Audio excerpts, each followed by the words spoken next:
nípa charity organization.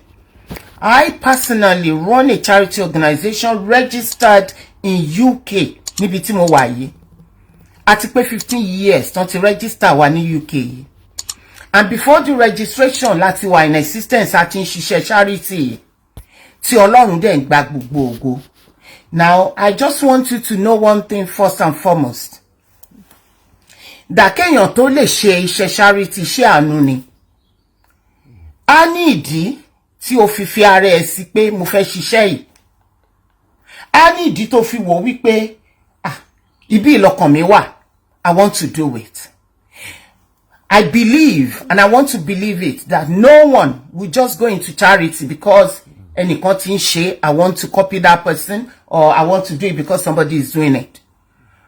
I don't want to believe that. I want to believe that everybody ló ní history behind their charitable organizations. Let me call it that way. I personally, I came to this country in the 80s. Yeah? Late 80s, to be precise. Now, àwọn ìṣẹ̀lẹ̀ tó ṣẹlẹ̀ sí mi nílùú yìí, òun ló mú mi decide láti ṣiṣẹ́ ṣàrí, láti sọ pé ó wù mí náà láti máa ṣàánú. Kí làwọn ìṣẹ̀lẹ̀ tó ṣẹlẹ̀ sí mi in a nutshell? Mi ò ní fi gbà yín ní àkókò torí ìyẹn kọ́ la bá wa, ṣùgbọ́n mo fẹ́ kẹ́ mọ̀ genesis. Reason tèmi ṣe go into charity. Now, ìyà jẹ mí gan nílùú yìí, mo wá sílùú yìí láti wá kàwé. Mi ò ń ṣọmọ olówó o, but ọkọ tó fẹ́ mi, ó ní fún olè kanna, ó rán mi wá sílùú yìí láti wá kàwé. Unfortunately, he died. Untimely death. Mo dẹ̀ ṣì young. Mo dẹ̀ ní àwọn ọmọ kéékèèké méjì lọ́wọ́. Mi ò lẹ́bí nílùú yìí, mi ò lára nílùú yìí. Ìyà yẹn jẹ mí. Ó jẹ mí tí mi ò lè máa ṣàlàyé ẹ̀ fún yín. Tí mo di ẹni tó ń sùn káàkiri. Ibi tí n bá sùn ní èní, ibẹ̀ kọ́ ni màá sùn lọ́la. Ẹni tó bá fún mi ní nǹkan lẹ́ni ò ní lè rí fún mi lọ́la. Let me just tell you straight away pé I was more or less a beggar. I was begging láti lè feed àwọn ọmọ méjì tó wà lọ́wọ́ mi. Mi ò dẹ̀ bí ju méjì yẹn náà lọ títí díẹ̀ ni. K'Ọlọ́run sọ wọ́n kan di ohun kan dìgbà fún mi. Ṣùgbọ́n ohun tó jú mi rí, ẹni tí ò bá taste ìyà rí, kò lè mọ ohun tí wọ́n pè ní ìṣẹ́. You have to taste it for you to know ohun tí wọ́n pè ní ìyà. Tí o bá rí ẹni tí ìṣẹ́ ń ṣẹ́, tó bá rí ẹni tí ìyà ń jẹ, wàá lè relate with that person. So, ìyà jẹ èmi ní ìlú London yìí, big time. Tó jẹ́ pé ẹni tí bá sunlé ẹ̀ ní ọ̀sẹ̀, ó máa sọ fún mi pé ó ti tó time kí n wá máa lọ. But mi ò dẹ̀ tún ní ìwé ìgbélú for your information. Ìwé ni mo wá kà. Ìlú yìí ti sọ pé mo ti ka degree kan tán ní Southbank Polytechnic nígbà yẹn kó tó di uni. Wọ́n ní kí n padà sí ìlú mi. Ṣùgbọ́n ìgbà tọ́kọ ti kú, mo wò pé kí ni mo fẹ́ lọ bá, ta ni mo fẹ́ lọ bá, ta ló fẹ́ bá mi gbọ́rọ̀ ayé mi. Mo wá fi tẹ̀ pa sí bíbá pé mi ò lọ o. Gbogbo ohun tó bá gbà, òun lájọ máa fún. Tí ó bá sọ̀rọ̀ nípa ìgbésí ayé wọn, tí wọ́n fi bẹ̀rẹ̀ iṣẹ́ àánú tí à ń pè ní charitable work, a ní ìdí tí wọ́n fi ń ṣe. Ọdún kan ṣe gbogbo èèyàn ló ní bad experience or bad experiences, because a lot of people do, you know, wọ́n suffer, wọ́n go through a lot. And I want you to please listen to me attentively. Mo fẹ́ kẹ́ mọ̀ wípé wíwá tèmi láti sọ̀rọ̀ nípa Ìbàdàn stampede kò ń ṣe láti apportion blame to anybody. I'm not that type of a person or kind of a person to my apportion blame to anyone. But we want to learn. So àwọn ìyà tó jẹ mí, kí n má bá fi gbà yín lákòókò. Ìyà yẹn pọ̀ gan kó tó di pé mo wá níwèé ní ìlú yìí. Ilé ńlá ìlú yìí sọ pé kí n kúrò nílùú wọn, mo ti kàwé tán. Àwọn òde lè gbé mi kọjá first degree yẹn kí jáde nílùú wọn. Mo wá ń sáré káàkiri. Mi ṣe ń gba lẹ́tà lọ́tún ni mo ń gba lẹ́tà lósì. Mo ń sá káàkiri because mi ò fẹ́ lọlé. Ẹni tí tó ń ṣèké àtìgẹ̀ mi ó ti lọ, èmi gan mi ò wá láti ilé olówó. So, ta ni mo fẹ́ lọ bá? Ni mo ń sáré káàkiri. ìyà yẹn dẹ̀ pọ̀. Tí mo bá sọ fún yín pé ìyà pọ̀, look at me. Mo mọ tí wọ́n ń pè ní ìṣẹ́ àti ìyà. Mo wá bẹ Ọlọ́run sí ayé mi at some point. Wípé tí ìwọ Ọlọ́run bá lè ṣíjú àánú wò mí, tí mo bá bọ́ nínú ìyà tí mò ń jẹ tí mi ò kú sínú ẹ̀, tí mi ò sọmọnù nídìí ẹ̀, nídìí ìyà tí mò ń jẹ yìí, èmi náà tó bá dá mi láre, èmi náà á ṣe nǹkan kékeré fún àwọn èèyàn tó rí bíi tèmi. Ṣé mọ̀ pé téèyàn bá ń gbàdúrà sí Ọlọ́run, kò sẹ́ni tó mọ̀ gbà tí Ọlọ́run máa gbọ́ àdúrà yẹn. Tá bá dẹ̀ ń ṣe tá à ń dá májẹ̀mú níwájú Ọlọ́run, a kì í mọ̀ wípé Ọlọ́run ń gbọ́, ó dẹ̀ máa dáhùn àdúrà yẹn. Bàbá dáadáa yẹn olórí ayé, Ọlọ́run ló ń jẹ́ bẹ́ẹ̀. Ó gbọ́ ẹ̀bẹ̀ mi, ó gbọ́ ẹkún mi lójoojúmọ́. Ẹnijọ́ mẹ́ta, a lot of people mọ̀ pé mo ń suffer from back pain for the past more than 2 weeks, in going 3 weeks. Àwọn iṣẹ́ tá ti ṣe nílùú yìí, bí pé mo bá wọn ṣe chambermaid, mo bá wọn ṣe iṣẹ́ cleaning, kò sí iṣẹ́ burúkú tó le tẹ́mi yóò bá wọn ṣe nílùú yìí láti lè survive. Bó tilẹ̀ jẹ́ pé ọ̀pọ̀lọpọ̀ àwọn èèyàn wa tó bá délé ní wọ́n fẹ́ kọjá àwa tẹ́ bá níwájú, but fẹ́ go through gbogbo nǹkan táwa that we went through. I'm not going to go to that. I'm not going to that. Now, Ọlọ́run dẹ̀ wá gbọ́ àdúrà at some point. Ọlọ́run wá gbọ́ àdúrà mi because tí bá ní kí n má ṣàlàyé ìpọ́njú tí mo rí, ọ̀pọ̀lọpọ̀ máa ké, mi ò sọrí kí n má sun ẹkún, but ìyẹn kọ́ ni mo wá fún lénìí.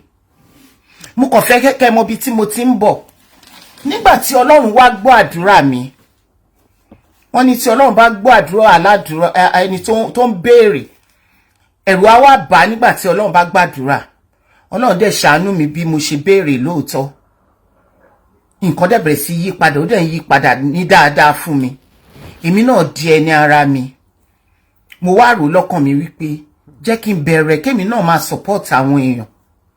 We started ní pé the community of Nigeria and UK, ẹ jẹ́ ká support ara wa.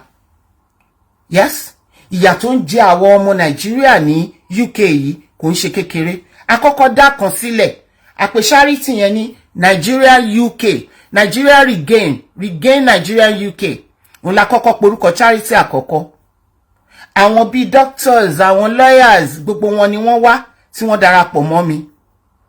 Ṣùgbọ́n gbà tó dé sáà kan wọ́n wò wípé ọpọlọ mi ò tó ti wọn, knowledge mi so kéré. Wọ́n gbá mi tì sẹ́yìn, wọ́n gba charity yẹn lọ́wọ́ mi. A tún bẹ̀rẹ̀ another one after some time.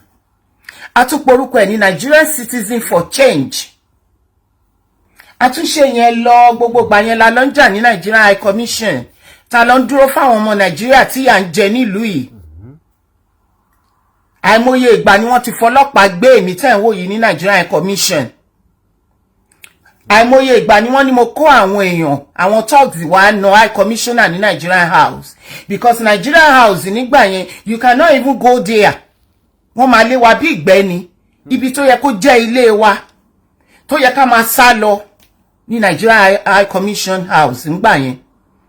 Ṣùgbọ́n wọ́n fẹ́ rí wa ńbẹ̀. Ibẹ̀ rí bí ilé ìgbẹ́, ó dọ̀tí. Tabala lọ gba passport ńbẹ̀.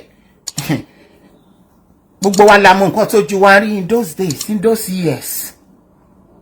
A tún dá Nigerian Citizen for Change sílẹ̀. Guess what? Wọ́n tún gbà.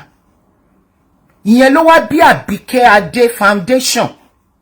The third one làwọn àgbà kan wá pè mí sẹ́yìn pé ó ní ọpọlọ láti dá nǹkan sílẹ̀.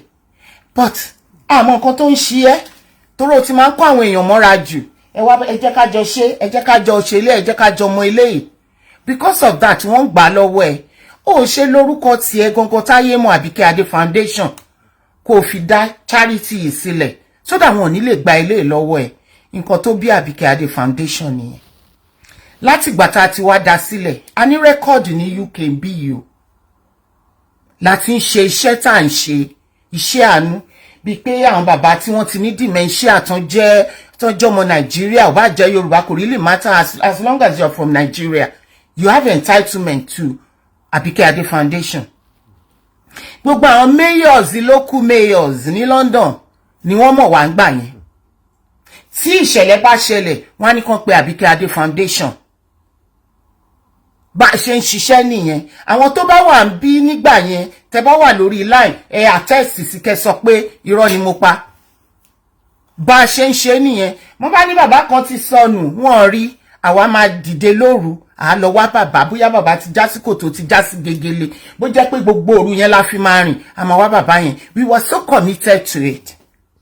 So I just want you to know ibi tí èmi ti ń bọ̀ so that tí bá ń sọ̀rọ̀ nípa charity nǹkan tó ṣẹlẹ̀ yìí the stampede ní Ìbàdàn so you will understand. I want you to know that mo ní experience nǹkan tó ṣẹlẹ̀ ní Ìbàdàn ní ọjọ́ Tuesday ní Bashorun High School. Àwa tí ń ṣe ká máa fún àwọn èèyàn ní oúnjẹ multitude ká máa ṣe káàkiri. Ní 2016 a ṣe kan ní Ìsọlọ̀ tí the likes of Mama Rainbow they were there àwọn olórúkọ they were there ní Ìsọlọ̀ community. Bí Ìsọlọ̀ ṣe tóbi tó yẹn a lè fìdí gbogbo Ìsọlọ̀. Nígbà tá kó oúnjẹ lọ oúnjẹ 623 péré la dì tá gbé lọ. Oúnjẹ 623 thank you Bukola Denton la dì tá kó lọ sí Ìsọlọ̀ community lọ́dọ̀ kábíyèsí the late kábíyèsí ọba Kàbírù Àgbábíàká. Nígbà tá débẹ̀ ní ọdún náà lọ àwa tá lọ láti London Bùnmi West bá wa lọ Lady Titi Jacobs àti Roma now ó bá wa lọ. Àwọn èèyàn tó bá wa lọ láti London there were so many tá wọ t-shirt wa nígbà tá gbé 623 dé palace èrò tá bá ń bẹ̀ in fact orí ń fọ́ mi immediately and the kábíyèsí and his high chiefs that you can ask them nǹkan tí mò ń sọ yìí ní palace Ọ̀sọ́lọ̀ wọ́n pè wá sínú palace wọ́n ní èrò tó wà ń ta ìtì pọ̀jù dé over 1000 o oúnjẹ tẹ́ kó wá yìí ò lè tó wọ́n ní therefore àwọn ní láti tú oúnjẹ yẹn dì kí la dì sí báàgì ẹnìkọ̀ọ̀kan rice ẹ̀wà gàrí àti indomie lèèyàn kan máa gbà pẹ̀lú bag of aṣọ kan. Now wọ́n ní no àwọn máa tún pín indomie 20 ló wà nínú rice ẹ̀wà gàrí wọ́n wá mú indomie yẹn wọ́n ṣẹ̀rì ṣíà ẹ̀ bóyá 5 lẹ́lòmíì gbà bóyá 6 ló wà nínú oúnjẹ ẹlòmíì ẹni tó bá gba rice kò ní gba ẹ̀wà wọ́n ṣàṣe wọ́n tún di in short. Ní ọjọ́ yẹn tá fi máa dé palace àwa tá jọ lọ tẹ́ bá ń gbọ́ show tí mo bá ti fi kún kẹ́ máa type ẹ̀ yes nígbà tí wọ́n máa dì tán tí wọ́n tú gbogbo ẹ̀ dì táwa fi débẹ̀ àti bá àwọn ọlọ́pàá gbogbo ọlọ́pàá Ìsọlọ̀ ló tán síbẹ̀.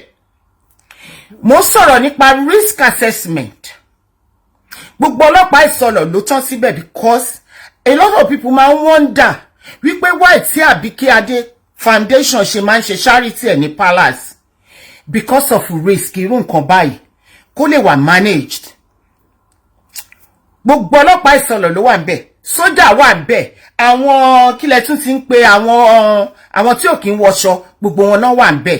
Mama Rainbow wà láyé Ọlọ́run jẹ́ kẹ́mi wọn gùn jù báyìí lọ ẹ béèrè lọ́wọ́ wọn.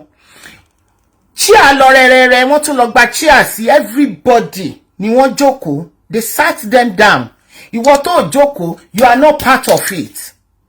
Àwọn ọlọ́pàá yẹn dẹ̀ surround wọ́n dẹ̀ lọ gbogbo títí Ìsọlọ̀ ni wọ́n parẹ́ ní ọjọ́ tí à ń sọ yìí. Yes tí a dẹ̀ ṣe tí oúnjẹ yẹn kárí àwọn wheelchairs tá kó lọ èèyàn kan ní orí gbà nínú wheelchair thank you Ella Jonathan èèyàn kan ṣoṣo ní orí torí pé àwọn ò kí ń jáde láti wá sọṣẹ́ tá à ń ṣe àti pé we are not based in Nigeria and what we are doing kò ń ṣe fún anybody láti sọ pé a kú iṣẹ́ torí tá bá ti ń gba a kú iṣẹ́ àti gbèrè wa nìyẹn. Èèyàn kan ṣoṣo ní orí wheelchair gbà ó dẹ̀ bẹ̀rẹ̀ sí ké ní ibẹ̀ yẹn wípé òun rí wheelchair gbà immediately ni mo dẹ̀ sọ̀rọ̀ wípé ká tó kúrò ní Nàìjíríà a máa ra wheelchair fún. We bought a brand new wheelchair a gbé padà lọ sí palace lọ gbé wọ́n wá pé obìnrin yẹn wá wọ́n wá gbé fún Yes? So, what I'm trying to say, lẹ́yìn ìgbà tá kúrò ní tá ṣe ti sọ̀lọ̀, a ṣe ní ìṣẹ̀rí ọlọ́fin níbi tí mo ti kọ́kọ́ jẹ Erelu. The same planning náà la ṣe in the palace. Yes? A lọ sí Ṣómólú Bàrígà ní ààfin ọba wọn ńbẹ̀, a ṣe the same èrò lárí over 1,000. Yes? Bẹ́ẹ̀ a ṣe ní Ìbàdàn mi ò mọrúkọ àdúgbò yẹn. Bí èrò ṣe lọ rẹ́rẹ́rẹ́ ní, a ṣe ní ààfin Emir of Ìlọrin. Ẹ mọ̀ pé bí inú àárín ọjà ló wà. Àti àwọn alágbe àti everybody, ibẹ̀ kún ó fàya. The governor of Kwara State, this present governor of Kwara State, wọ́n fún wa ní ọlọ́pàá, fún wa ní sójà, wọ́n fún wa ní AIDS.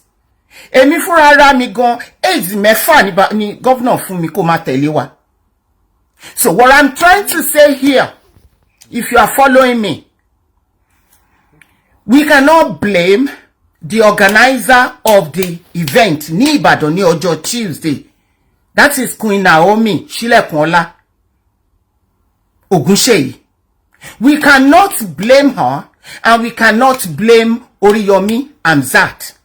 Oriyomi Hamzat himself, I have worked with Oriyomi Hamzat many years ago. Ask him. My charity and his charity, we've worked together. In fact, àti ní ọmọ tí wọ́n sexually abuse, tá gbé kúrò l'Ékòó tó jẹ́ pé big case ni, tá wá gbé kúrò l'Ékòó tá fẹ́ a change environment ẹ̀, ọ̀dọ̀ Oriyomi la fi sí. Ní Ìbàdàn níbẹ̀ yẹn tó fi ń lọ sí school while the case was going on. Yes? So, what I'm saying here is risk management. I think I've said it. You use Orogun side. Thank you, Bukola Denton. Is Orogun side láti ṣe charity yẹn. Kò dẹ̀ kí ń ṣègbà kan, kò ń ṣe nǹkan lọ́dún là ń ṣe. Yes, Tóyìn Àṣàmú, you are right. Kò ń ṣe nǹkan lọ́dún là ń ṣe. Àwa máa ṣe ní Easter. A ṣe nígbà táwọn Muslim bá ṣe, a dẹ̀ ṣe ní Christmas. Ẹ̀mẹ́ta lọ́dún ní Àbíkí Adé Foundation máa ń lọ káàkiri. Tá máa ń ṣe bẹ́ẹ̀ yẹn. A ṣe ní Adó Èkìtì capital ní ààfin Èwí Ọ̀fadó. Ní ọjà náà ni àwọn náà wà. Ibẹ̀ yẹn kún kò gbẹ́sẹ̀. Mo ń sọ̀rọ̀ nípa risk assessment. In everything that we do in life, a ní láti máa take a risk, ká kọ́kọ́ assess our environment. Even yourself that is watching and listening to me, you that are under my voice, tó bá máa jáde nínú ilé ẹ, you must risk assess.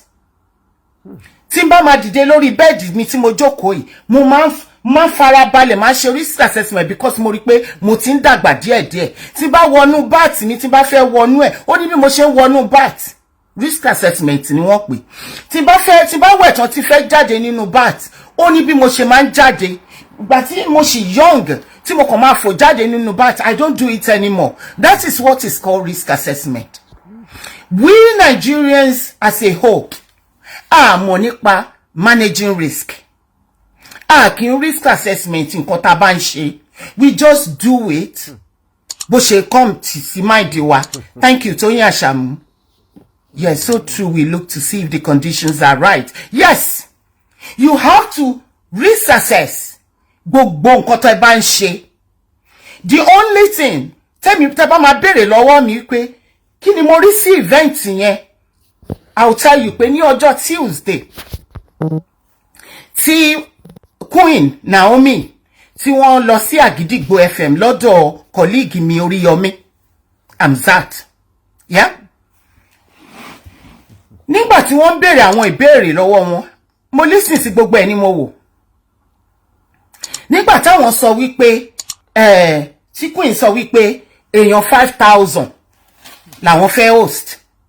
I remember vividly pé wọ́n béèrè lọ́wọ́ wọn pé báwo lẹ ṣe máa manage ẹ̀. Wọ́n ní security wà. Now, ibẹ̀ yẹn after the interview, yeah, the open invitation was very, very wrong. because látọjọ́ táwa ti ń ṣe tiwa mi ní kẹ́ ṣe bí titi wa because oníkálukú ló mọ̀ bó ṣe fẹ́ ṣe nǹkan tiẹ̀.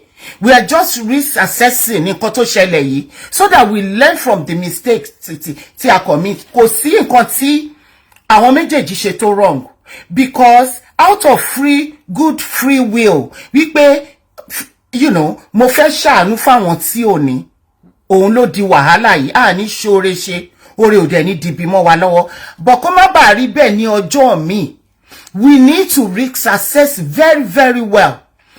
Let's assume wípé Queen Naomi wọ́n ṣe risk assessment wọn dáadáa kó tó di pé wọ́n lọ sọ́dọ̀ Oriyomi. Number one, àwọn bá má tiẹ̀ polówó ẹ̀ because ẹ bá tiẹ̀ dúró lẹ́gbẹ̀ẹ́ títì gan thousands máa bò yín níbẹ̀. That is number one. But again, sister mi Anadisa akúpalẹ̀mọ́ ọdún mà, God bless you ma, ẹ pẹ́ fún wa. Anadisa yìí wọ́n wà nínú Àbíkẹ́ Adé Foundation. Wọ́n lè sọ fún yín bá ṣe ń ṣiṣẹ́ wa. Now, let's move on. Nígbà tí ká ní pé, èèyàn máa ń gbàgbé nǹkan. Èèyàn out of love. Nígbà èmi, nǹkan máa ń elude èèyàn téèyàn kàn wò pé ó yẹ kí n ṣe báyìí èèyàn á gbàgbé.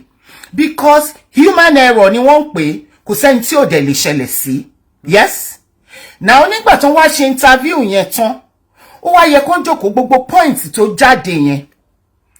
Ó wá yẹ kí wọ́n lè wá padà jókòó kan wò wípé wọ́n raise point báyìí wípé táwọn èèyàn tó bá wá lọ because orí Àgídìgbo FM tí gbogbo ayé ń gbọ́ lẹ wá yìí gbogbo àgbáyé ló ń gbọ́. People will come from far and near tí òkè tí ẹ ń ṣe Ìbàdàn, yes, Ọ̀yọ́ state, but tí wọ́n gbé ní Ìbàdàn. Bí nǹkan tí mo gbọ́ páwọn èèyàn wá láti neighboring towns tó wà ní Ìbàdàn, tó wà ní Ọ̀yọ́ state, kò ń ṣe Ìbàdàn nìkan làwọn èèyàn ti wá. Yeah? Ẹ jẹ́ ká gbé sentiment sẹ́gbẹ́ kan wípé bí wọ́n ṣe bákan ní Ìbàdàn, forget about it, kò síbi tí wọ́n ti ń ṣe tó bá ti kan charity, people will rush you. Yeah? So, okay now, nígbà tán ṣe interview tán, Olórí Naomi, with all due respect to yourself and to the stool te occupy. Nígbà tẹ́ ṣe interview yẹn tán, gbogbo points, àwọn valid points tí wọ́n raise níbẹ̀ yẹn, what you need to have done, or anyone, maybe yourself or myself, ni pé ká ṣa àwọn points yẹn, ká ṣe wá jókòó sórí round table. Even pẹ̀lú Oriyomi Hamzat, ká wá jọ wò pé ẹ jọ sà, ẹ̀yin tẹ́ ti ṣerú ẹ̀rí, ẹ̀yin tẹ́ ti ní ìmọ̀ ẹ̀rí tẹ́ ti ṣe, even though Olórí Naomi náà ti ṣe rí, but mo fẹ́ kẹ́ jẹ́ ká mọ̀ wípé gbogbo nǹkan tá bá ń ṣe a lè máa fi tá ṣe ní Àkúrẹ́, ká fi wé tá máa ṣe ní Adó Èkìtì, ká fi wé tá fẹ́ lọ ṣe ní Ilé Ifẹ̀, ká fi wé tá fẹ́ lọ ṣe ní Ìbàdàn, because they are totally different. Lo the same scenario fún gbogbo wọn. So, most importantly, risk assessment. Èèyàn máa wo environment, even èèyàn ṣubú gan. Ẹnìjọ́ mẹ́ta mo rí oríṣiríṣi àwọn videos kan tí wọ́n ń jù káàkiri. Tí wọ́n sọ fún wa, thank you Toyin Àṣàmú, ní different environment. You are very right. Wọ́n jù àwọn videos kan kiri tí àwọn kan, maybe you are driving on the highway. Ó dẹ̀ rí àwọn kan tí wọ́n ṣe bí pé wọ́n l'accident wọ́n sùn sórí títì. In as much as it's very good for us to help one another, to show love to one another, you need to risk assess yourself. Wípé àwọn tó ṣubú sórí títì, ṣé kí n dúró àbí kí n má dúró? Èmi nìkan mo wà nínú mọ́tò. Bí ó tẹ̀ ń ṣe mí nìkan, àwọn wo pẹ̀lú gbogbo stories tá ń gbọ́ tó ń ṣẹlẹ̀ ní environment wa, and àsìkò ọdún la wà yìí. Ṣó yẹ kí n dúró àbí kò yẹ kí n dúró? You risk assess. Nínú brain èèyàn ní risk assessment ti máa ń jà wípé ó dàbí pé àwa tá wà ní ìlú yìí. Yes, àwa tá jẹ́ professionals, especially the nurses. Wọ́n máa ń sọ fún wa wípé before you help anyone, even in the hospital, at the hospital environment, torí èèyàn kan tó ṣubú sílẹ̀, before kó tó approach ẹ̀, ó fẹ́ kọ́kọ́ wo risk assess your environment. Kó wò pé ṣé nǹkan tó lè ṣe mí léṣe wà ńbẹ̀? Ṣé ṣé bí save fún mi? Àbí ta ni mo lè ṣe èèyàn wà ní bíbá tí mo ti ẹ̀ lè kígbe pè tí ò ní jẹ́ mi nìkan? Yes, wọ́n fi kọ́ wa dáadáa ni, ó ń gbénu wa, ó ń gbórí wa, ó ń jà ni. You see, I'm coming to the government. I am coming to them, but I'm starting from the root because oni amuku sọ pé ẹrù ẹwọ oni ìsàlẹ̀ ni ẹwò. You see? So mo bẹ̀rẹ̀ láti ìsàlẹ̀ ni kí n tó dé orí ewé yẹn. So ẹni sùúrù pẹ̀lú mi. I'll come to the government aspect of this matter. I'm talking about Ibadan stampede. Àwọn ẹ̀kọ́ wo la kọ́ ńbẹ̀? It's not about portioning blames all the time. It's about learning from every mistake. Ní àwa tá ń ṣiṣẹ́ as a nurse or professionals, wọ́n fi kọ́ wa wípé tá bá ṣe mistake, àmọye èèyàn tó máa ṣe mistake, ó máa fún patient ẹ̀ ní wrong medication, ó máa fún ní injection tí ó kì í ṣe tiẹ̀. Wọ́n mọ̀ wípé èèyàn ni wá, kì í ṣe robot. Yes? So, tí o bá ṣe mistake yẹn, what they want you to do, number one, you own up. Wà á kọ́kọ́ jẹ́wọ́, wà á nawọ́ sókè pé mo ṣe mistake yẹn o. Then that is number one. Number two, wà á jẹ́ kí ẹni tó ṣe mistake pẹ̀lú mọ̀, which is anybody tó ṣẹlẹ̀ sí, like bí irú scenario tá à ń sọ Ìbàdàn stampede, kí gbogbo ayé mọ̀ wípé yes, mo ti ṣe mistake, I own up to it. Yes? Àwọn mistake tí mo ṣe nìyí. You see? After tó bá own up to it, then you now want to use it, that mistake, as a learning curve for yourself and for other pé kí lẹ̀kọ́ mi ń bí báyìí, so that tí bá máa ṣe the next one, mi ní ṣe that same mistake. Yeah? Risk assessment ló yẹ ká ẹ ṣe lẹ́yìn tí ẹ ti ṣe interview. Even before the interview, nǹkan tó yẹ kí brother mi Oriyomi kọ́kọ́ ṣe nìyẹn, because àgbà ọ̀jẹ̀ ni wọ́n nídìí iṣẹ́ yìí. Wọn kì í ṣe wọn ń ṣọmọdé nídìí iṣẹ́ yìí. Ó pẹ́ tí Oriyomi ti wà, ilẹ̀ ti ta sí. Wọ́n dẹ̀ ti mọ oríṣiríṣi ló ti ṣẹlẹ̀ sí wọn. Ọ̀pọ̀lọpọ̀ òjò ló ti rọ̀. Ní life Oriyomi ti ilẹ̀ dẹ̀ ti fi mu. But Ọlọ́run gbé dúró títí dè sẹ́yìn. So I will expect my brother after that interview, tó bá jẹ́ pé even before the interview, you didn't kò ṣe Oriyomi ló conduct interview yẹn. Ìkan lára àwọn staffs wọn ni.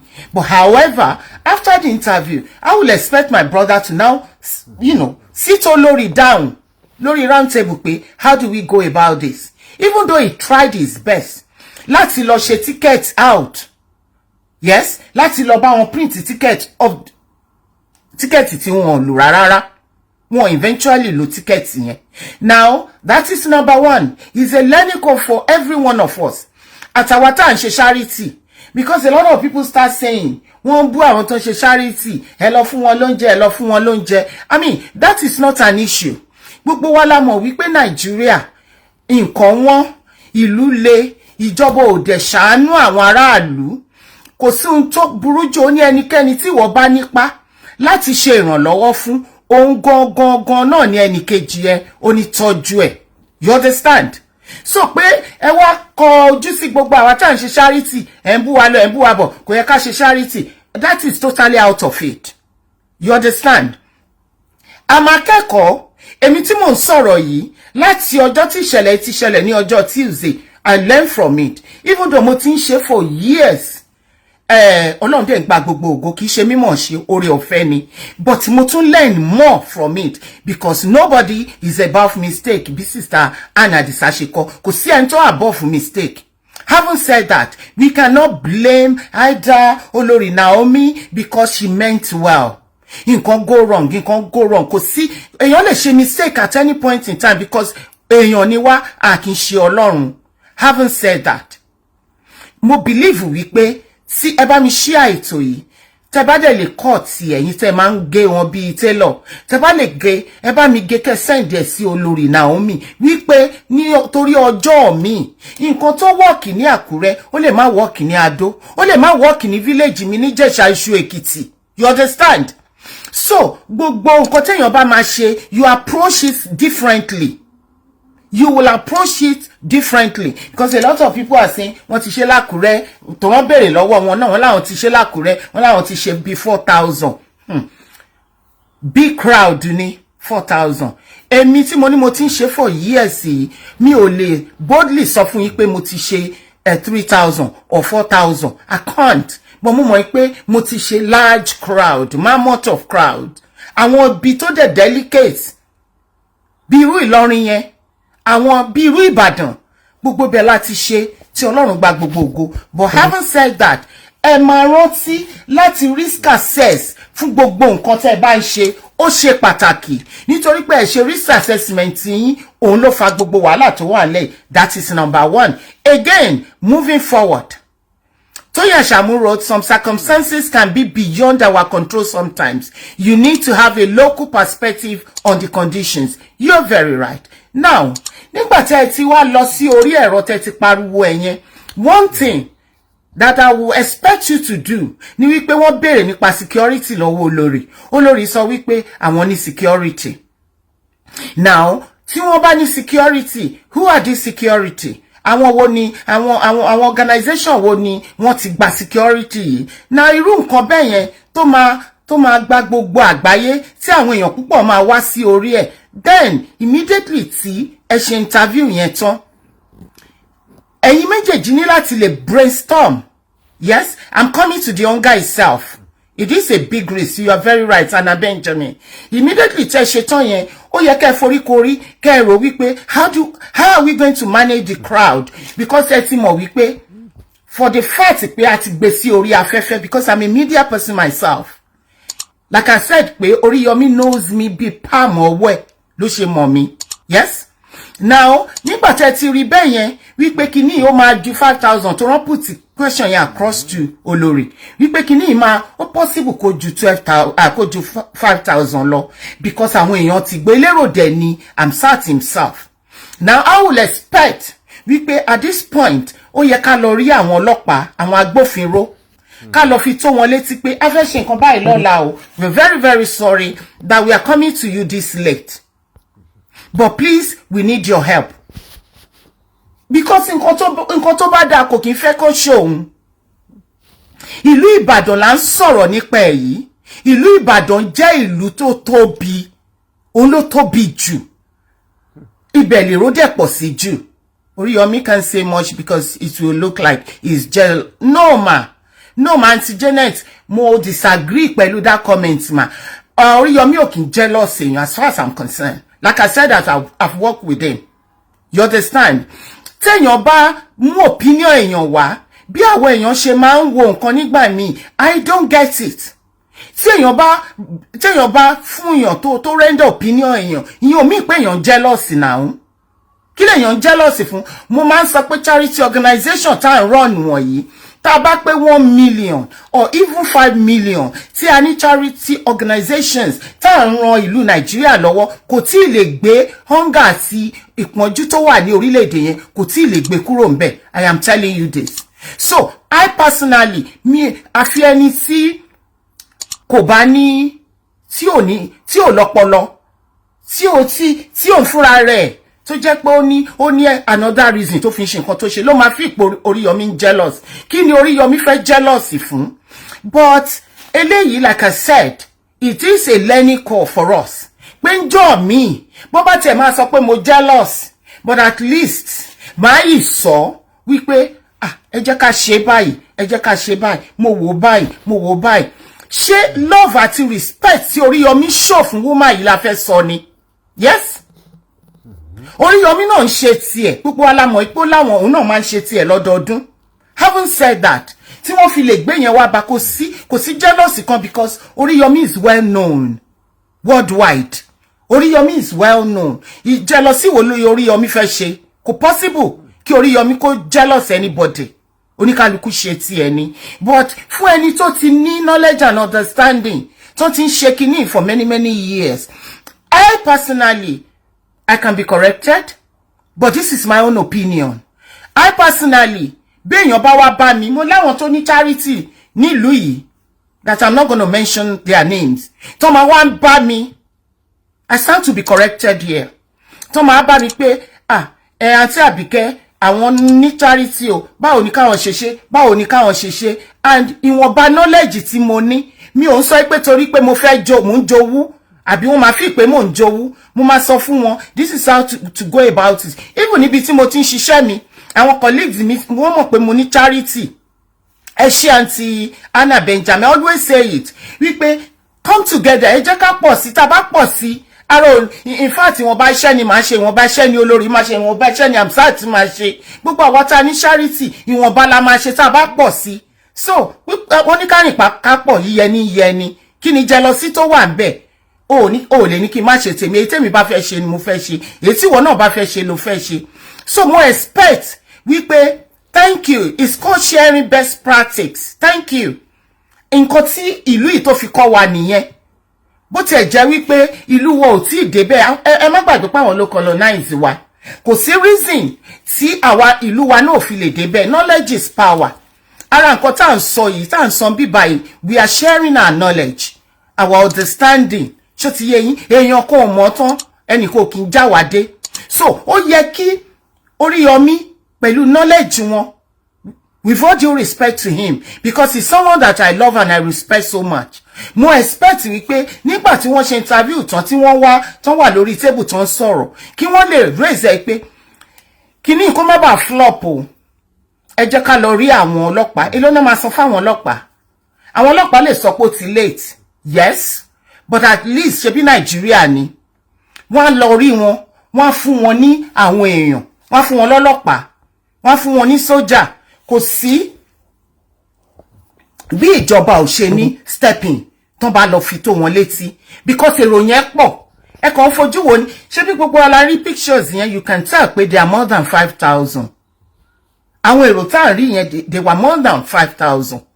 Now, having said that, I've said it earlier on, pé Oriyomi tried his best by printing tickets tí wọ́n lò. Now, listen to this. Kò sẹ́ni tí ò mọ gbogbo nǹkan tó ṣẹlẹ̀. Àwọn kan tí lọ ń sùn síbẹ̀. Oriyomi Hamzat, you know I'm your person, listen to me. Àwọn kan, ẹ sọ wípé àwọn kan tí lọ sùn síbẹ̀ overnight. And you said some people called you. Wípé, wọ́n fẹ́ sùn síbẹ̀. Ẹ wá sọ fún wọn pé kán wá sùn sọ́dọ̀ yín. At that point, that is a red flag. Either we like it or not.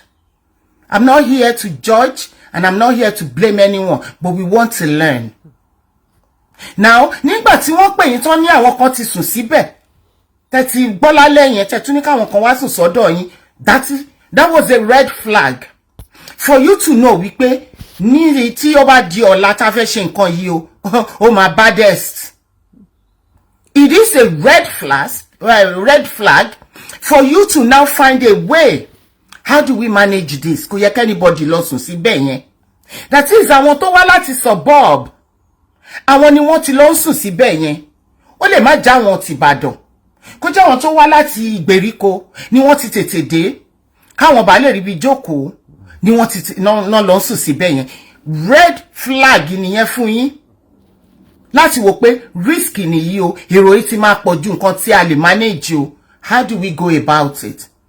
Of in fact, n tó bá máa ṣe ni kò kí ń gbọ́ o, but still red flag ni fún wa láti tètè mọ̀ wípé táwọn èèyàn kan fi lọ ń sùn síbẹ̀. That is number 1 point to you, my brother. The second point to you, my brother, is ẹ sọ statement kan.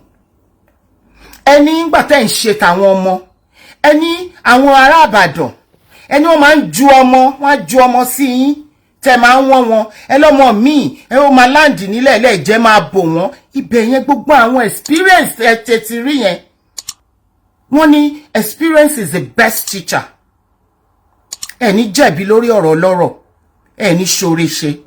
Experience is the best teacher.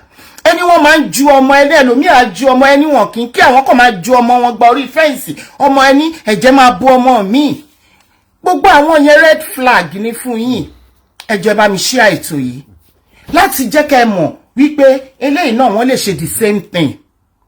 Ní nǹkan tí olórí Naomi wá ṣe yìí. Wípé irú nǹkan bẹ́ẹ̀ ẹ ṣe Tóyìn Àṣàmú pé ẹ agree with me. And I want all of you that are here. Yes, we are not here to apportion any blame to anyone, but we are learning. Because a lot of us at the man jump into conclusion.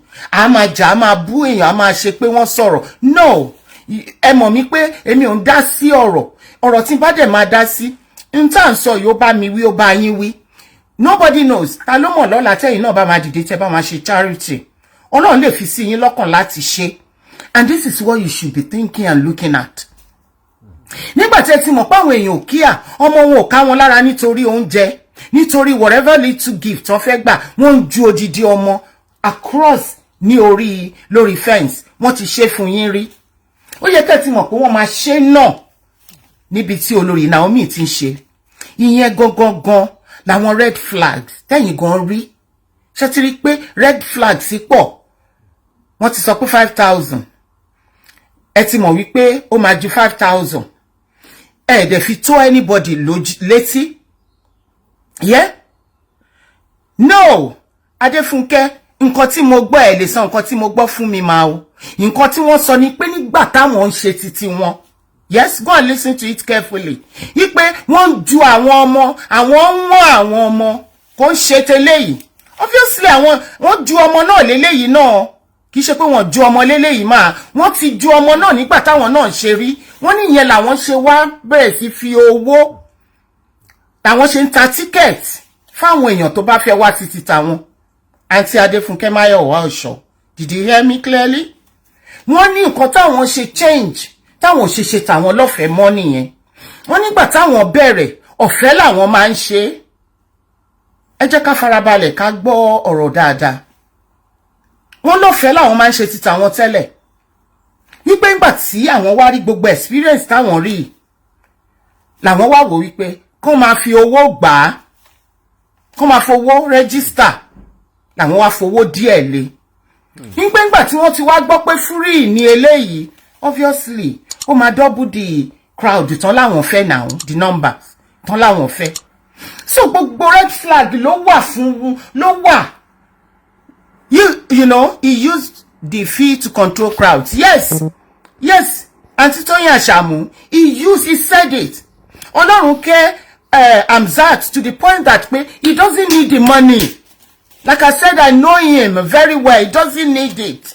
But because of a control crowd yẹn, nígbà tó ti rí experience bí àwọn abiyamọ abiyagba bó ṣe ń ju ọmọ tí wọ́n kí ibi tí ọmọ land sí, belief tó wà ní ọpọlọ wọn ní pé èèyàn kan máa wọ́n ọmọ yẹn, wọ́n ò dẹ̀ rò wípé what if tí wọ́n bá hàn àwọn ọmọ yẹn.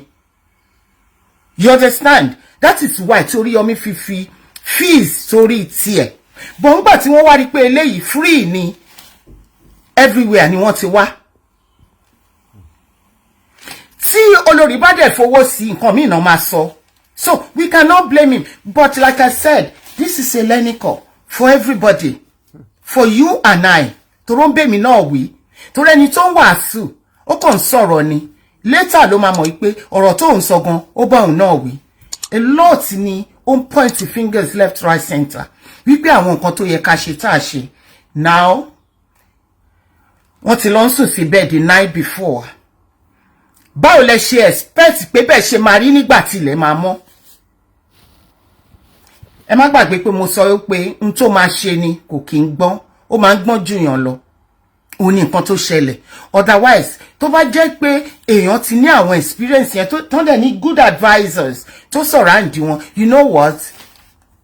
A lot la lè put in place tó máa curb nǹkan tó ṣẹlẹ̀ yẹn. But ó ti wá ṣẹlẹ̀, ó ti ṣẹlẹ̀. Ṣé dẹ̀ mọ̀ wípé the group of àwọn ọmọ tí olórí Naomi pè 0 to 13. Let us look at it critically. Yes? Let us look at it critically. 0 ọmọ oṣù kan, ọmọ ọjọ́ kan lè wá, ọmọ ọjọ́ méjì lè wá. Nǹkan tó mean nìyẹn by 0 to 13. Now, ẹ sọ wípé àwọn òbí wọn ò ní gba nǹkan kan but wọ́n lè tẹ̀lé wọn wá.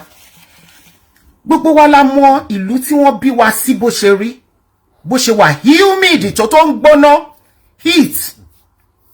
Even àgbàlagbà ń lọ, mi ò mọ iye ìgbà tí mo máa lọ sí Nàìjíríà tí mo máa collapse tó ooru máa ṣe mí léṣe, tí máa wà nínú mọ́tò àbí mo sọ̀kalẹ̀ nínú mọ́tò tí heat tó máa rọ́lù yàn báyìí, èèyàn lè faint.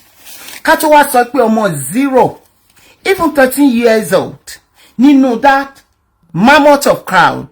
Tell me, bí òyì ò ṣe ní kọ́ wọn. Tell me, bí wọ́n ṣe ní faint. Kó má tiẹ̀ sí stampede. Kí ni àwọn security, health and safety tí wọ́n put in place? Yes, ẹ jẹ́ ká máa dé o. health and safety wọ́n provide ambulance síbẹ̀ yẹn kò sí first aid ńbẹ̀ kò sí kankan ibi tí ọmọ bá ti wà a ti mọ̀ pé safeguarding ní láti wà ńbẹ̀. That is what is called safeguarding. Ọmọ from 0 to age 13 they are still children underage, so safeguarding ní láti wà. Gbogbo nǹkan yẹn kò sí kankan tá put in place. I said to you now that I'm learning from it, because say mi bá lọ ṣiṣẹ́ mo máa sọ fún wọn pé àpé ọmọdé o, it's not for children. It's not for children. I've already said that, Sister Miana Disa, wípé wọ́n ní èrò tó dáa. Kọ́lọ́ má jẹ́ aṣòrìṣì. I've already said that. But we have to be honest with ourselves. Wípé health and safety nínú gbogbo nǹkan. Ó wà very, very important. Ara nǹkan tí àwọn knowledge tá ní Nigeria that we need to start imparting to others. But the problem with Nigerians is, ibi tẹ́ ti máa learn nǹkan bẹ́ẹ̀ yẹn, you won't go there. Àfikẹ́ ẹ lọ jà. Now ní gbogbo ilé ló yẹ kí fire extinguisher kó wà. Gbogbo ilé téèyàn kọ́ ló yẹ kí fire extinguishers wà. Ló yẹ kí first aid boxes wà. Kò sí. Òun lẹ ṣe ń rí tí lè máa jóná tó máa jó kanlẹ̀. Because kò sí gbogbo àwọn nǹkan tó yẹ ká put in place for our own safety. Kò sí kankan tá ń put. A máa kọ́ ilé jọ̀rànjọ̀ràn kò ní sí security kankan bẹ̀. Ó lè má sí fire exit. Irú ibi tá ti ń ṣe nǹkan yẹn níbo ni wọ́n fi sign exit sí pé should in case tí eventuality bá ṣẹlẹ̀ níbo ni wọ́n lè gbà jáde ọ̀nà dà. Ó yẹ irú Basọ̀run high school yẹn bó ṣe tóbi tó. Ó yẹ kí escape exit bí 10 kó wà bẹ́ẹ̀ tó jẹ́ wípé wọ́n máa guide ẹ̀ jealously tí ò sí nǹkankan tó máa obstruct ìwé wọn níbẹ̀ yẹn. Because èrò tí à ń target ó ti pọ̀ jù. Even tí mo bá lọ ṣe MC ní party, because I do that, mo kọ́kọ́ máa talk wọn through health and safety. Ibi tí toilet wà ní o, fire exit ní o, entrance ní o, toilet ní o, and that. Even though wípé adult ni wọ́n ní àwọn tá lọ bá ṣe nǹkan, but we still have to go through the health and safety. And this is what we've not been doing in Nigeria. And I'm saying this, and I believe by governance in Nigeria, they can listen to this and cut it. Thank you, Tony Ashamu. She wrote, if I go to a strange place, I always look for fire exit. Thank you. Nǹkan tí mo kọ́kọ́ máa wá nìyẹn láyé mi. Mo lọ sí MC níbi kan tí mi ní dárúkọ. Wọ́n jà ńbẹ̀ wọ́n pàgò, eléré gan mẹ́rí àwọn ọba tó wà ńbẹ̀ gan abẹ́ tébù ni wọ́n gbà lọ. Guess what? Èmi ti mọ bí tí mo máa gbà jáde. Èmi ni mo wà níwájú tí mo ń ṣe MC. Mo escape. Àwọn èèyàn ìgógún wọn lọ́rùn, ìní kan ṣe ẹlòmíì, you know, vein ẹlòmíì já. Kọ́lọ́pàá tó dé mo ti lọ. Because mo ní láti study ibi tí fire exit, escape route wà, fire exit. Mo ní láti mọ̀, tó bá jẹ́ yọkan, I know what to do. Mi ò gbọ́dọ̀ wà ní kákóra wa jọ pọ̀ síbì kan kó má sí fire exit. And I believe the governance of Nigeria, not even Oyo State alone, not even Governor Makinde alone, I hope they are listening to this.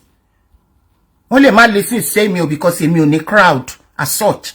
But I hope you guys can cut it and send it to him. You understand?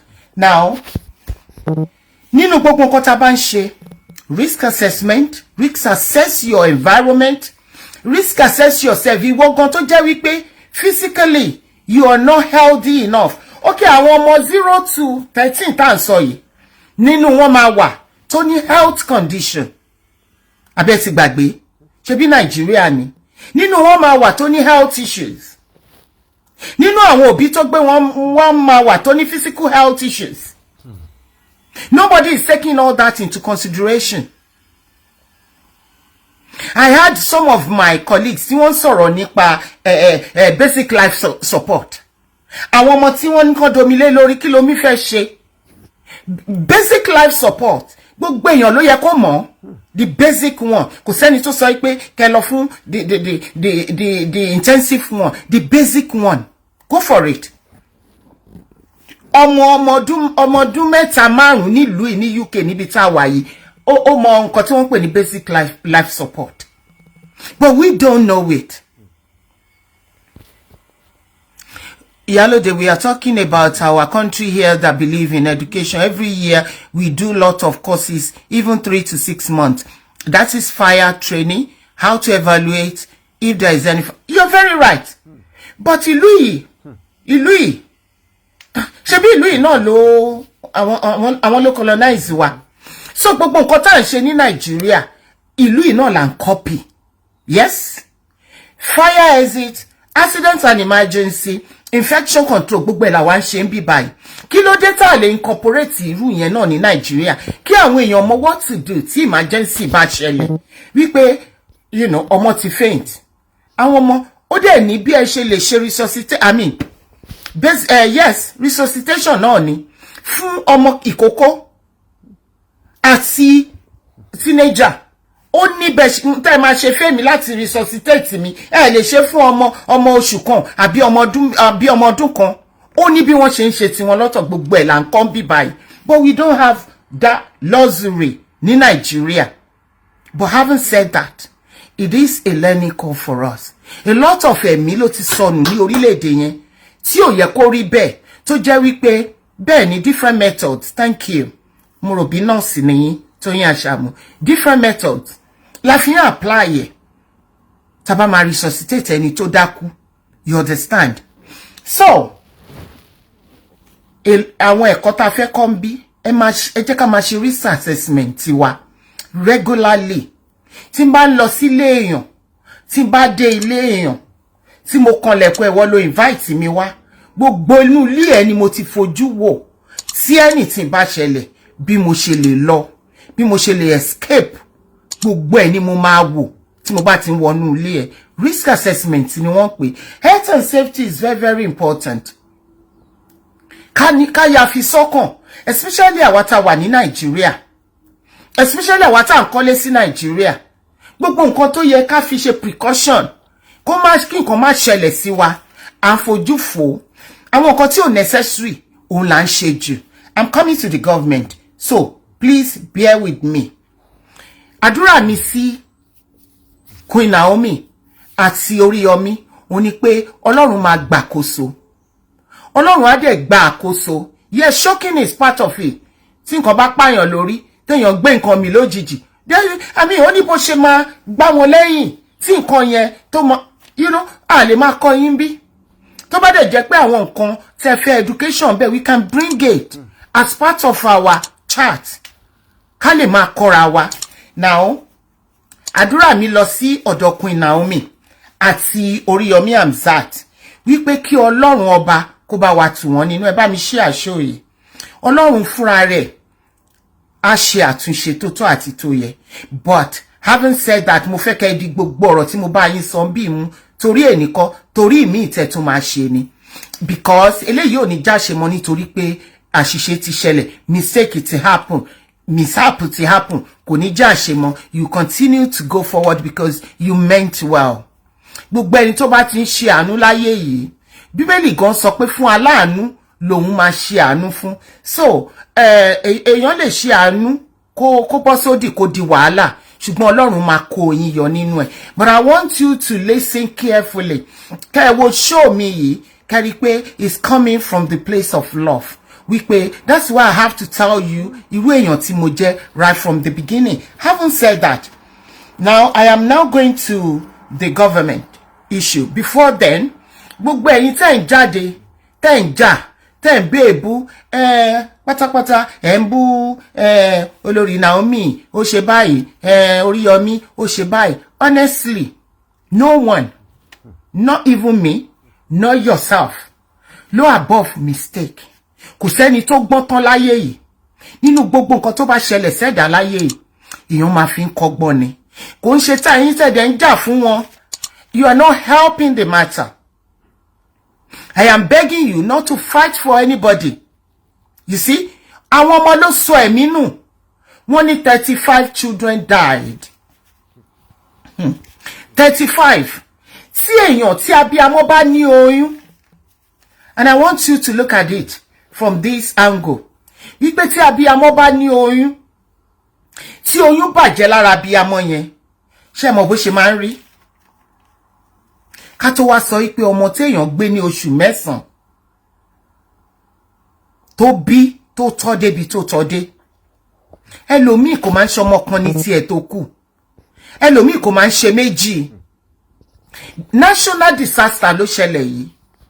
Mother, èmi fi pé instead of you fighting for someone, mo ń gbèjà Oriyomi ni, mo ń gbèjà Queen Naomi ni, ìyẹn kọ́ ni issue tó wà on the ground. The issue on the ground ni wípé àwọn ọmọ 35 ẹ̀mí wọn sọnù. How do we console the family? What do we do to support the family? Èmi fi pé ohun tó yẹ kí ẹni tó lọ́pọlọ lórí kó máa rò ń sìn nìyẹn. Because the two of them tó jẹ́ the principal ní kéèsì, they haven't done anything wrong. Oore ni wọ́n ṣe, àánú ni wọ́n ṣe. You understand? Yes, mistake ti ṣẹlẹ̀. But I think we should focus our energy on the families tí wọ́n sọmọ nù. Rather than àwọn petty things tá bẹ̀rẹ̀ sí sọ tá ń jà, tá ń ṣe, tá ń mọ̀, tá ń wí. 35, 1, 2, 3. Tí ọmọ kan bá sọnù, tí oyún bá jábọ́ lára abiyamọ, ó mọ̀ bó ṣe rí. Wọ́n máa bẹ́ẹ̀ ni. Kò ní kúrò lára ẹ̀, kò ń tètè kúrò lára èèyàn bọ̀rọ̀. Èèyàn sì máa count ẹni tó yún bàjẹ́ lára ẹ̀ nìyẹn. Àwọn ń sọ̀rọ̀ ọmọ, kì í ṣọmọ kan. Àwọn ọmọ 35 yẹn, doctor ìbá wà lára wọn lọ́jọ́ iwájú, engineer máa wà lára wọn lọ́jọ́ iwájú, president olókìkí àwọn ọmọ wà lára àwọn ọmọ yẹn lọ́jọ́ iwájú. 35 yẹn mi wọ́n dẹ̀ sọnù. Àwa gbé àwọn ọmọ yẹn sẹ́gbẹ́ kan à ń jà. Àwọn kan ṣe ti à ń jà fún Naomi, àwọn kan ń jà fún Oriyomi. It shouldn't be. Because at times mo máa ń wò wá wípé ṣé a ní ẹ̀jẹ̀ lọ́rùn? Ṣé a ní ẹ̀jẹ̀ tó flow nínú veins wa? Ká feel sorry fún àwọn families wọ̀nyí tí wọ́n pàdánù ọmọ wọn ní àwọlésùn. I am begging of you, every one of you, that are under my voice this afternoon or this morning, that ẹ fi ṣírò ara yín, Ọlọ́run ní jẹ́ kí irú ẹ̀ ṣẹlẹ̀ sí wa.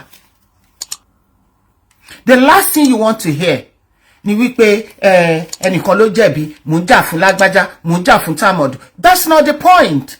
Ẹ má jẹ́ ká gbàgbé àwọn family kan sọmọ nù ní ṣẹ́jú méjì tó wù ká wọnú ọdún. Okay, let's move on. Mo sọ mo ní national disaster ló ṣẹlẹ̀ sí wa. Kò dẹ̀ ń ṣe nǹkan téèyàn fi ń ṣeré rárá. Now mo expect by now wípé, yes, let me say this so because mo ní information lórí mi, so I'm not stupid. Mo mọ̀ wípé the president of Nigeria ti wọ́n ti kọ message, wọ́n ti update, yes, and the governor Makinde himself, yes, àwọn náà ti sọ̀rọ̀ sókè, but that's not enough. With all due respect to you, your excellencies, that is not enough. By now, tá bá sọ pé Nigeria is a country, I think Nigeria is a failed country. I am sorry to say this. Ẹ dẹ̀ fẹ́ kí gbogbo àwọn ká má tiẹ̀ sọ tàwa tá jẹ́ ọmọ yín, tá jẹ́ ọmọ Nigeria tá wà lókè òkun. Ẹ fẹ́ kí àwọn other nationals kan wá invest sí Nigeria. Irú nǹkan national disaster bá ìṣẹ̀lẹ̀, kí lẹ ti ṣe nípa ẹ̀? Now, the appalling thing tó dùn mí jù láyé mi, òní, is it the commissioner of police or whatever, tí tó béèrè question lọ́wọ́ àwọn tí wọ́n appoint wípé kan look into it, kan investigate this matter. Ó ń béèrè lọ́wọ́ wọn wípé ẹlẹ́ ti arrest èèyàn, kí lorúkọ ẹni tẹ́ arrest? Wọn ò ní idea, wọn ò ní clue. Kí lorúkọ charity tí ó wá ṣe nǹkan? Yes, ẹ ṣé jàre Aunty Anadisa. Wọ́n ní I don't need to be sorry for them. Right. Kí lorúkọ charity tó wá ṣe nǹkan ní Ìbàdàn? ó lóun ò mọ̀. In fact ibi tí mo wà ká ní pé èèyàn lè wọnú screen yẹn lọ ni kí kọ́kọ́ lọ mú etí ọlọ́pàá yẹn kí n bá lọ pé kí ni problem ẹ̀. Wọ́n appoint ẹ wípé kó investigate nǹkan, wọ́n béèrè ọ̀rọ̀ lọ́wọ́ ẹ, ó tiẹ̀ mọ orúkọ, ó tiẹ̀ mọ bí nǹkan ṣe ṣẹlẹ̀, ó tiẹ̀ ẹ̀dẹ̀lẹ̀ arrest but ẹ lórúkọ ẹni tẹ́ arrest. Irú country wo nìyẹn? Nigeria is a failed country. By now mo expect wípé His Excellency Seyi Makinde and his beautiful wife, a mother, mo expect this woman, first lady, kí ni wọ́n porúkọ wọn? Mo kọ síbì kan bí Terminal whatever, Mrs. Terminal Makinde, the first lady asabiyamo. By now mo expect pé ká ti ní list orúkọ àwọn ọmọ tó kú wọ̀nyẹn o. A kàn ṣe sọ pé 35 kú, 32 kú, ó jù bẹ́ẹ̀ lọ tó kú. Fair enough. List orúkọ wọn dà. Agbọ́tẹ̀ èèyàn kan tí bàbá kan sọ pé ọmọ 3 ló kú ńbẹ̀.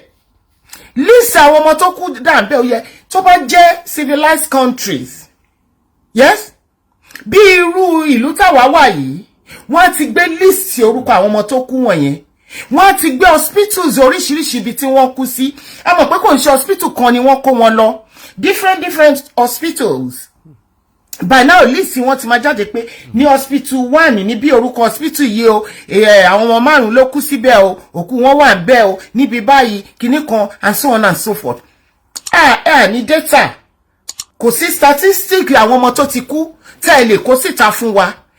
Dẹ̀ tí rí pé kí president himself kó jáde as an individual to address the nation.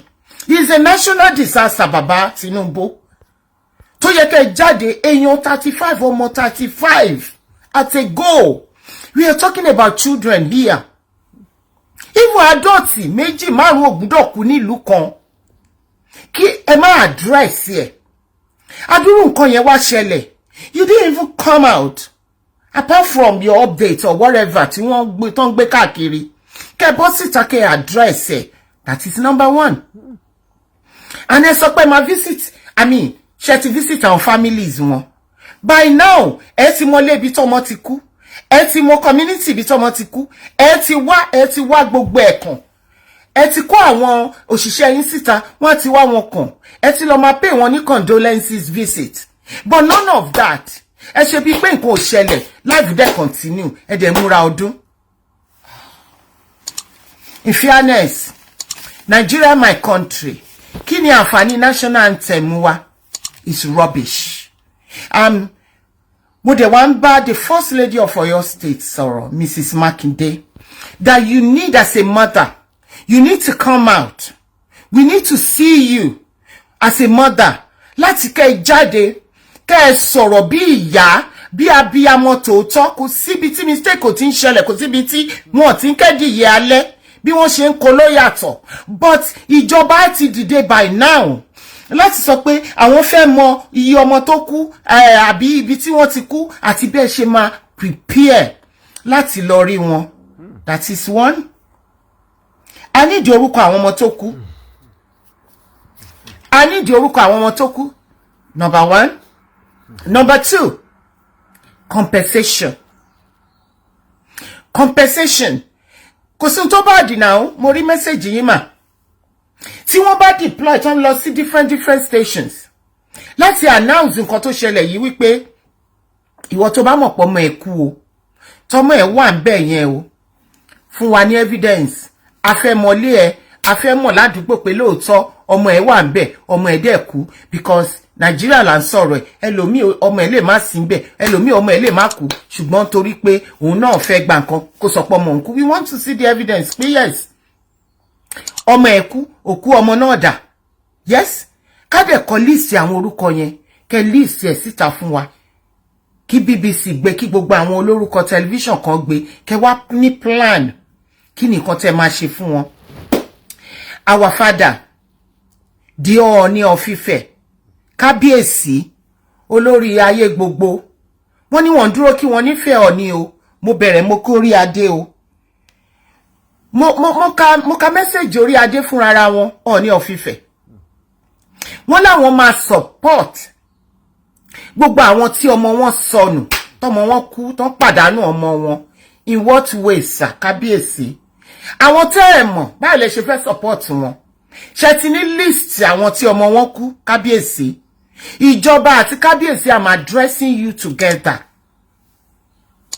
àwọn families yìí wọ́n need the compensation either from Oyo State governance or from the national governance himself, from the president. They do need compensation. Kábíyèsí Ọ̀ọ̀nìrìṣà Ọba Ògúnwùsì wọ́n ti sọ wípé àwọn náà wọ́n sympathize, wọ́n empathize everything ni wọ́n show as a father láti fi support àwọn families yìí wọ́n láwọn máa support wọn. Àwọn families wo lẹ fẹ́ support ṣe ti ní list wọn. I think by now you should be working on that list. The governance of Nigeria as a whole, mostly Governor Seyi Makinde. Nsìn lẹ́ni láti gbé àwọn èèyàn dìde kí wọ́n bẹ̀rẹ̀ sí káàkiri. Yes, kí wọ́n mọ ìdílé tí ọmọ ti kú. Kẹ́dẹ̀ béèrè fún evidence. Nígbà tí èho lọ́lọ́pàá tí wọ́n fún ní assignment tí ò mọ nǹkan tí wọ́n gbé fún láti ṣe. Tí ọpọlọ ẹ̀ ti jọba tí wọ́n béèrè ọ̀rọ̀ lọ́wọ́ ẹ̀ tí ò mọ what to do.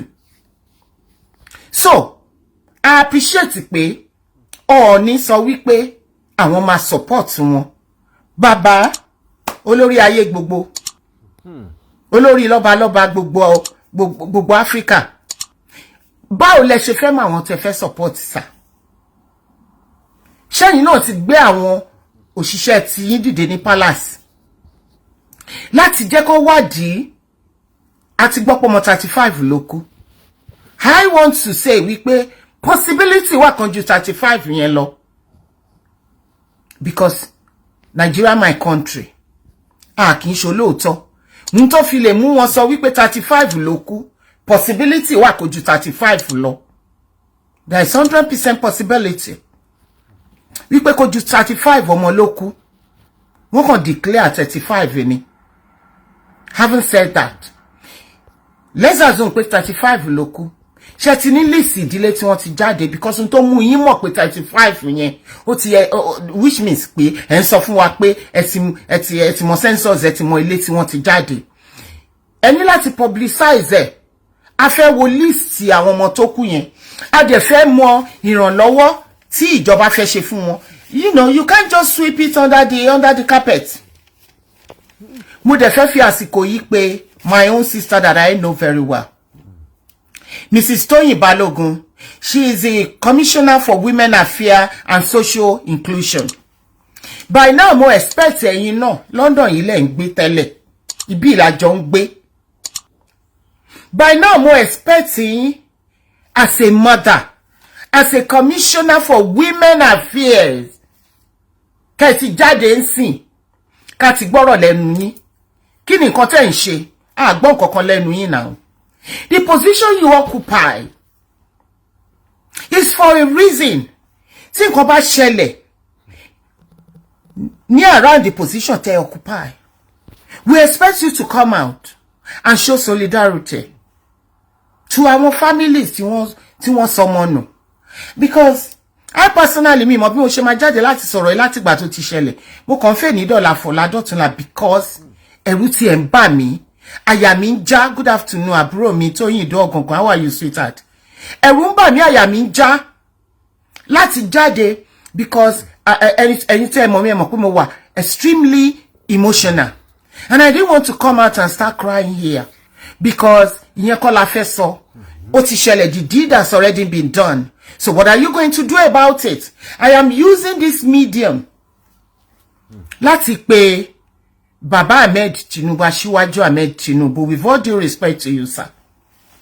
Ẹ ní láti dìde because this is during your own tenure and you must do something about it. We want to hear from you. Torí tó bá jẹ́ pé gbàtẹ́yìn wà kékeré ni wọ́n allow tírú nǹkan bá ìṣẹ̀lẹ̀ sí yẹn ní dépò tẹ́dé yìí. Àwọn ọmọ tí wọ́n kú yẹn, àwọn tí ìbádé irúpò tẹ́dé wà nínú wọn. So lè sweep under the carpet. We need you to come out and say something and empathize and sympathize. We want to see your body language. Baba. We really need, we want to see your body language. We want you to address the public, as well as Governor Seyi Makinde and his wife. Ó máa jọ mí lójú níbi tí ó bá ti yẹ ká I don't want to say it, bó ṣe wá sí ọkàn mi, because bàbá wa President Tinubu, wọ́n níyàwó, Aunty Remi Tinubu, abiyamọ dẹ̀ ni, abiyamọ tòótọ́ dẹ̀ ni, kí lẹ̀ ń ṣe sí? What are you doing about it, man? Your Excellency. Ṣé you know, people ò bá tiẹ̀ jáde, asabiyamọ abọ̀já gbọ̀rọ̀gbọ̀rọ̀, kí ló yẹ kẹ́ ṣe by now? So, ọ̀rọ̀ tí wọ́n kàn ti gbé síta yẹn, tó ti update yẹn, ó ti tó fáwọn family yẹn. Is that what you are telling us? Is that what Governor Mrs. Makinde is telling us as well? This is very, very unfair.